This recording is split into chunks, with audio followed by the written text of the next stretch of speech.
नमस्कार दोस्तों, आप सब कैसे हैं? आई होप आप सब अच्छे होंगे और मन लगा के पढ़ाई भी कर रहे होंगे।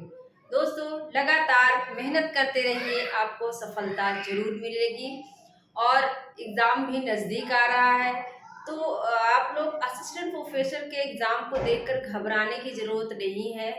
एग्ज़ाम में जैसा आएगा वैसा हम देखेंगे, लेकिन उसके पहले हमारी जो रणनीति है वो सही होनी चाहिए। ये नहीं कि हमने असिस्टेंट प्रोफेसर का एग्ज़ाम देखा, उसमें बहुत सारे क्वेश्चन ऐसे हैं जो हमें नहीं आ रहे हैं और हम उसी के पीछे भागने लगे। ऐसी गलती नहीं करना है दोस्तों। हमें अपना सिलेबस देख के सिलेबस के अनुसार पढ़ाई करनी है। और हाँ, एक चीज़ मैं कहूँगी, जो जिस रचनाओं पे हम लोग ध्यान नहीं देते हैं, जिसकी तरफ हमारा ध्यान नहीं जाता है, उसकी तरफ थोड़ा-सा आप लोगों को ध्यान देने की ज़रूरत है। तो दोस्तों, लगे रहिए और आप जो है जितना पढ़िए उसका पीवाईक्यू या फिर एमसीक्यू जो क्वेश्चन होता है प्रैक्टिस सेट, वो ज़रूर लगाइए। इससे आपको अंदाज़ा लगेगा कि हमारी तैयारी कितनी है और हमें कहाँ पे दिक्कत हो रही है, फिर उस टॉपिक को आप तैयार करेंगे। तो आइए हम देखते हैं दोस्तों, हम क्या पढ़ रहे थे। हिंदी साहित्य इतिहास लेखन की परंपरा पढ़ रहे थे। उसमें हमने ताशी के ग्रंथ को पढ़ लिया था, और जिन्होंने किस भाषा में, फ्रेंच भाषा में लिखा पहला इतिहास ग्रंथ माना जाता है। और दूसरा जो था वो शिव सिंह सेंगर का था। हिंदी का कहते हैं कि दूसरा जो है हिंदी में लिखा हुआ दूसरा इतिहास ग्रंथ है। पहला वाला क्या था, महेश दत्त शुक्ल का जो है वो माना जाता है भाषा काव्य संग्राम। दूसरा इन्हीं का है, सेंगर का। और तीसरा हम लोग पढ़े थे जॉर्ज ग्रियर्सन का। जॉर्ज ग्रियर्सन का पढ़े थे, उनका the modern vernacular literature of Hindustan. और इसके बाद हम लोग मिश्र बंधुओं को पढ़े थे, जिनको शुक्ल जी ने बड़ा भारी वृत्त संग्रह की संज्ञा दिया है। और उसके बाद हम रामचंद्र शुक्ल को पढ़े थे, उनका जो हिंदी साहित्य का इतिहास है 1929 ईस्वी में शब्द सागर की भूमिका में जो है छपा था। 1929 ईस्वी में हिंदी साहित्य का विकास नाम से, इस चीज को याद रखिएगा, हिंदी साहित्य का विकास। आगे जो है हम पढ़ेंगे, देखेंगे कौन है, एडविन ग्रीव्स हैं। कौन है? एडविन ग्रीव्स हैं। इनका पूछा भी गया है, दोनों एडविन ग्रीव्स और F.E.K, ये दोनों पूछे जाते हैं और हम कंफ्यूज भी होते हैं। तो इन्हीं सारे कंफ्यूजन को दूर करेंगे, ट्रिक से रचनाओं को याद करने की कोशिश करेंगे।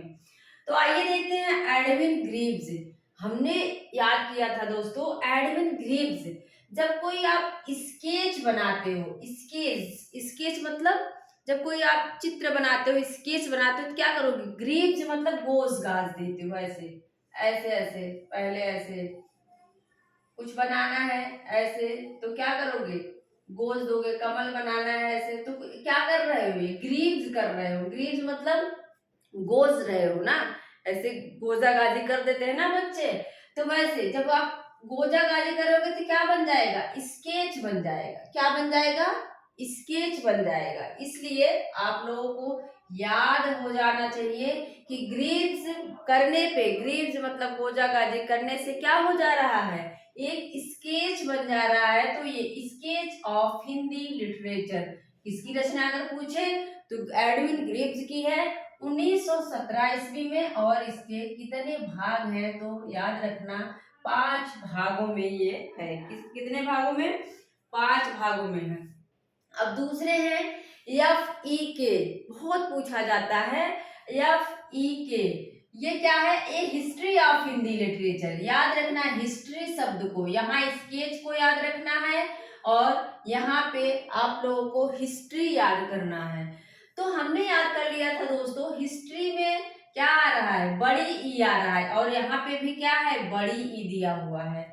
तो यहाँ से आप कहीं ना कहीं उसको लिंक कर लेंगे, कनेक्ट कर लेंगे कि हिस्ट्री में बड़ी ई और नाम में भी बड़ी ई। तो ये F.E.K की रचना कौन सी है, ये हिस्ट्री ऑफ हिंदी लिटरेचर, ना कि आप स्केच वाला लगाओगे, ठीक है, आप हिस्ट्री वाला लगाओगे। इसके बाद है हजारी, डॉक्टर हजारी प्रसाद द्विवेदी। कौन है, डॉक्टर हजारी प्रसाद द्विवेदी, जो आचार्य रामचंद्र शुक्ल की मान्यताओं का खंडन करते हैं और बहुत सारा तर्क देते हैं। बहुत सारे इनके मतों को इन्होंने क्या किया है, तर्क के आधार पर, तर्क की कसौटी पर कसा है। तो इनके जो हैं 3 इतिहास ग्रंथ मिलते हैं। हिंदी साहित्य की भूमिका 40 में, अगर आपको कालक्रम में लगाने के लिए पूछ रहा है तो आप जो है यहाँ से वो इस ट्रिक से उस क्वेश्चन को सही कर सकते हैं। हिंदी साहित्य की भूमिका, अब देखो जब आप कोई ग्रंथ लिखने जाओगे तो सबसे पहले क्या लिखोगे, उसकी भूमिका लिखोगे। सबसे पहले क्या लिखोगे, उसकी भूमिका लिखोगे। उसके बाद क्या करोगे, हिंदी साहित्य का फिर उद्भव और विकास होगा। जब आप उसकी भूमिका लिख देंगे तो क्या हो जाएगा, उसका उद्भव हो जाएगा, विकास हो जाएगा और वहीं से हिंदी साहित्य का आदिकाल शुरू हो जाएगा। वहीं से क्या हो जाएगा, हिंदी साहित्य का आदिकाल शुरू हो जाएगा। 52 में है, समय देख लीजिए आप लोग, 40 52, ये दोनों कितने में है, 52 में है। तो जो मेन है दोस्तों, उसका समय भी आप लोग देखते रहा करिए, क्योंकि एग्जाम में जब क्वेश्चन आते हैं अगर हम उसको बार बार देखें है ना, हमारी नजरों के सामने से अगर गुजरा है तो हमारा ध्यान सही वाले पे जाता है। तो इसलिए सन देखते रहा करिए। इसके बाद है डॉक्टर राम कुमार वर्मा। कौन है, राम कुमार वर्मा, जो कि हिंदी साहित्य का इनका जो आलोचनात्मक इतिहास है उसको अधूरा माना जाता है। इन्होंने क्या किया है, सिर्फ जो है ये आदिकाल से भक्ति काल तक ही लिखते हैं। क्या करते हैं, ये आदिकाल से शुरुआत करते हैं और ये किस काल तक, भक्ति काल तक लिखते हैं। 693 ईस्वी से 1693 ईस्वी तक इनका जो ये आलोचना ग्रंथ है, इस काल अवधि की जो घटनाएं कह सकते हैं, जो कवि हुए हैं, उन्हीं को इन्होंने रखा हुआ है। इस चीज को याद रखना कि हिंदी साहित्य का आलोचनात्मक इतिहास। और इन्होंने किसको प्रथम कवि माना है, तो स्वयंभू को। किसको माना है, स्वयंभू को। अभी दे दोस्तों असिस्टेंट प्रोफेसर में एक क्वेश्चन आया हुआ है कि वेद व्यास किसे माना जाता है ना, वेद व्यास किसे माना जाता है, तो कोई स्वयंभू मान रहा है, कोई पुष्पदंत कह रहा है। तो अगर आप पांडे की किताब में देखें, सरस्वती गोविंद पांडे में, तो वहां पे स्वयंभू को जो है वेद व्यास और वाल्मीकि दोनों माना जाता है। लेकिन जो किताबें हैं जैसे हिंदी साहित्य का विकास वगैरह है, उसमें आप देखेंगे तो उसमें वेद व्यास पुष्पदंत को माना जाता है। अब आप देखेंगे कि आयोग किसको मानता है, उसी के आधार पर हम आकलन करेंगे। तो डॉक्टर राम कुमार वर्मा प्रथम कवि किसे मानते हैं, स्वयंभू को मानते हैं। और इनका जो इतिहास ग्रंथ है वो पूछ सकता है कितने समय से कितने समय तक है, तो 693 से 1693 ईस्वी तक का समय है। आलोचना किसकी होती है, जब भी मैंने राम कुमार को याद करवाया है तो कुमार नाम से याद करवाया। किस नाम से, कुमार। ये गए हम कुमार हैं।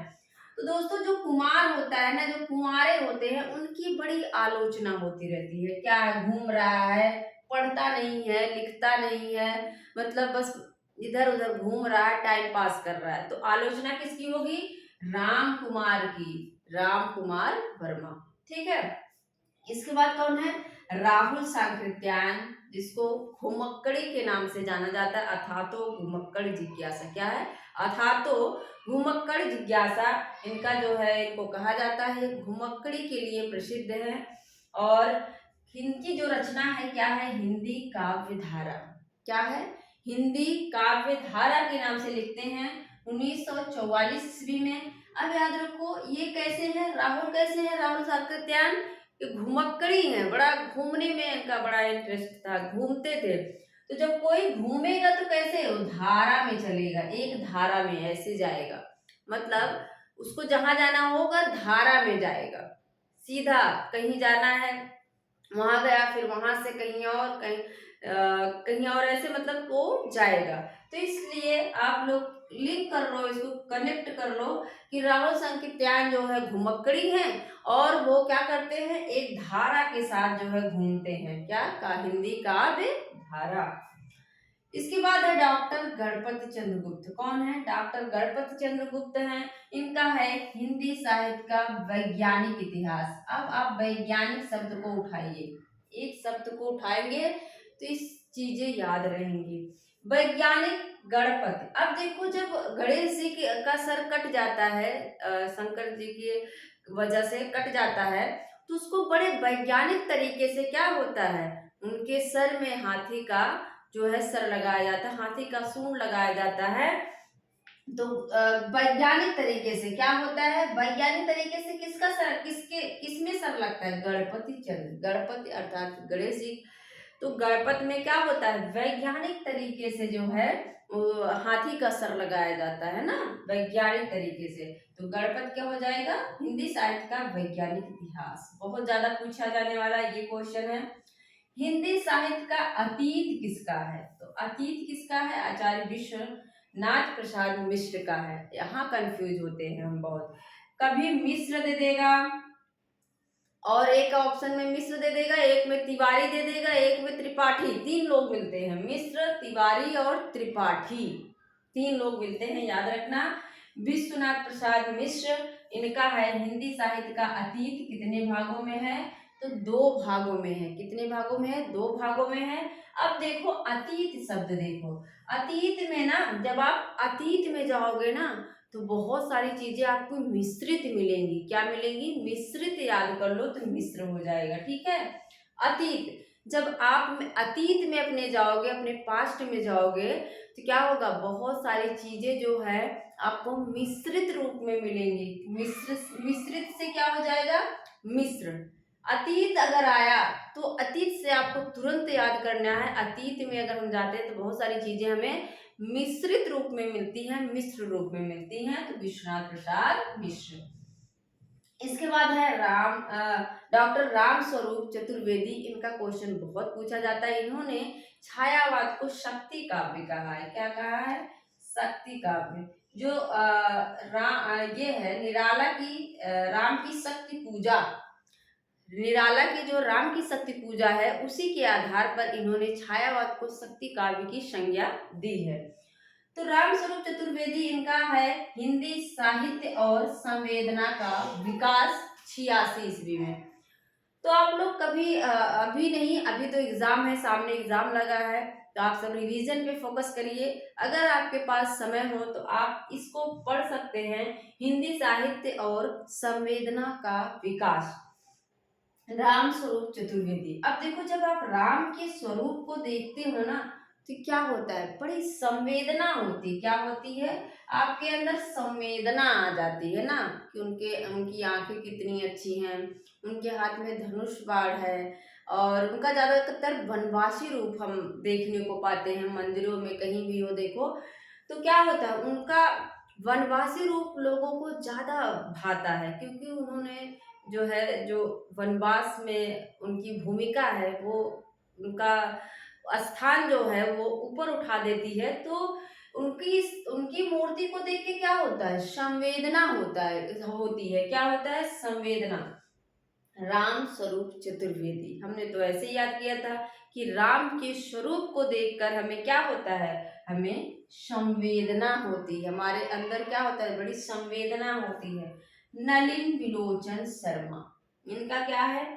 हिंदी, इनका है साहित्य का इतिहास दर्शन। एग्जाम में कभी कभी पूछा गया है हिंदी साहित्य का इतिहास दर्शन, नहीं, ऐसा नहीं है दोस्तों, ये नाम गलत है, हिंदी नहीं आगे लगा है, बस इनका है साहित्य का इतिहास दर्शन। अगर वो हिंदी साहित्य का इतिहास दर्शन देता है तो मतलब क्वेश्चन गलत है। तो साहित्य का इतिहास दर्शन किसका है? नलिन विलोचन शर्मा का। आप देखो, विलोचन मतलब आंखें, लोचन से आप क्या करते हो, दर्शन करते हो ना, दर्शन करने जाते हो जब, तो कैसे करते हो, लोचन से करते हो। तो नलिन विलोचन शर्मा का क्या हो जाएगा? साहित्य का इतिहास दर्शन। नलिन विलोचन शर्मा, जब आप कहीं जाते हो दर्शन करने तो कैसे करते हो, लोचन से करते हो। तो दर्शन वाली जो रचना है लोचन, विलोचन की हो जाएगी नलिन विलोचन शर्मा। आइए फटाफट एक बार फिर से रिवीजन कर लेते हैं। एडविन ग्रीव्स, जब आपको स्केच बनाना होता है दोस्तों, तो आप कुछ ऐसे गोजागाजी करते हो, ग्रीव्स बनाते हो, तो इसकी स्केच ऑफ हिंदी लिटरेचर। इसके बाद क्या है, एफ ई के। क्या है, एफ ई के। आप देख रहे हैं बड़ी की मात्रा, यहाँ भी हिस्ट्री में भी क्या है, बड़ी की मात्रा आ रही है। तो आप लोग गेस कर लेना कि हिस्ट्री ऑफ हिंदी लिटरेचर किसकी है, एफ ई के। और हजारी प्रसाद द्विवेदी का हमने बताया कि हिंदी साहित्य की पहले आप भूमिका बनाएंगे, फिर उद्भव और विकास होगा, इसके बाद क्या हो जाएगी, हिंदी साहित्य का आदिकाल बन जाएगा। राम कुमार वर्मा, जो कुमार लोग होते हैं, कुंवारे होते हैं, क्या होती है उनकी बड़ी आलोचना होती, क्या होती है उनकी बड़ी जो है आलोचना होती है। हिंदी साहित्य का आलोचनात्मक इतिहास 1938 ईस्वी में। इसके बाद है राहुल, राहुल सांकृत्यायन घुमक्कड़ी है, कैसे जाएंगे, धारा के रूप में सीधा निकल जाते हैं, कहीं भी जाना होगा धारा के रूप में निकल जाते हैं, हिंदी काव्य में धारा। गणपति चंद्रगुप्त है, गणपति का जो सर है बड़े वैज्ञानिक तरीके से लगाया गया, तो वैज्ञानिक हो जाएगा हिंदी साहित्य का वैज्ञानिक इतिहास। जब आप हिंदी, क्या है हिंदी साहित्य का अतीत, जब आप अतीत में जाते हो तो बहुत सारी चीजें मिश्रित रूप में मिलती हैं, विश्वनाथ प्रसाद मिश्र। इसके बाद क्या है, राम स्वरूप चतुर्वेदी। जब आप राम का स्वरूप देखते हैं तो आपके अंदर बड़ी संवेदना आ जाती है, संवेदना से समझ लेना कि हिंदी साहित्य और संवेदना का विकास 86 में है, किसकी है, तो राम स्वरूप चतुर्वेदी की है। विलोचन, आप लोचन से क्या करते हो हिंदी साहित्य का इतिहास दर्शन, आप लोचन से दर्शन करते हो। तो इस तरह से आप रचनाओं को याद कर सकते हैं दोस्तों। हमारे पढ़ाने का जो तरीका है थोड़ा सा अलग है, क्लास में ही याद कराना हमारा उद्देश्य होता है। तो मेरा पूरा वीडियो देखने के लिए आपका बहुत बहुत धन्यवाद, मिलते हैं अगले वीडियो में, थैंक यू।